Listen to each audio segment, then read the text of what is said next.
حمزاتي، عاملين ايه؟ وحشتوني كتير. يا صباح الفل، يا صباح النور، يا صباح المدارس. مكة كانت المفروض ان هي تروح امبارح، بس هي انتوا عارفين ان هي تعبانه وعامله عمليه، ما ينفعش ان هي تروح المدرسه اصلا. بس انا هوديها النهارده عشان تعرف بس فصلها فين، وتحجز لها مكان في الديسك، واروح بقى ايه اقدم لها على اجازه واخدها. بس يلا بينا بقى نجهز لانش بوكس مكة. الله الله الله على لون اللانش بوكس بتاعك يا كوكي.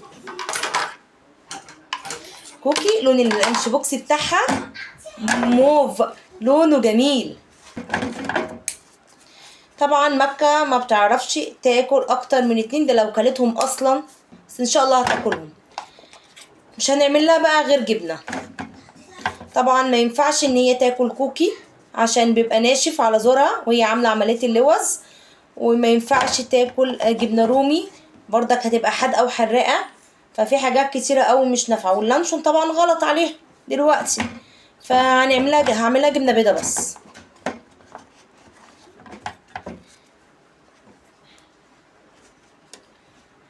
وكده كده اصلا انا كمان فطرتهم، حضرت لبن، عملت لهم كوبايتين لبن وشندوتشين جبنة وفطروا. فتمام كده، نقسمهم بقى.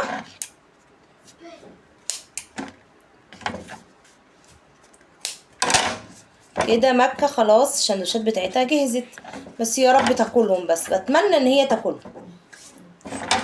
تمام ومية مية. تعالوا بقى ايه نشوف هنحط لها ايه. هنحط لها عنب بس، بصراحة هي عنب بس اللي هتاكلها، عشان اساسا مش هينفع معاها بلح ناشف، والتفاح برضك ناشف فمش هينفع. معذرة تانية مكة، هو عنب بس اللي انا هحطهولك. استنوا ننقل العنب هنا. تمام كده. وده اللانش بوكس بتاع مكة، معاه كوباية عصير. تمام.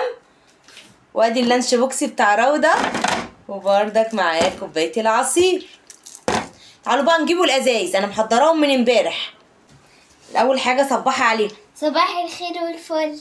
صباح الخير والفل. اتفضلي يا غالية الازازة اهي، وادي كمان اللانش بوكس والعصير بتاعك. قولي لي ايه رايك بقى كده في الفاكهة؟ حلو حلو قوي. عايزة اي حاجة تاني؟ لا شكرا. اتفضلي الشنطة بتاعتك اهي يا غالية. استني حطي العصير كده. تمام. وكده خلاص احنا خلصنا الفيديو بتاعنا النهارده، ويا رب يكون عجبكم، بس ما تنسوش اللايك. سلام.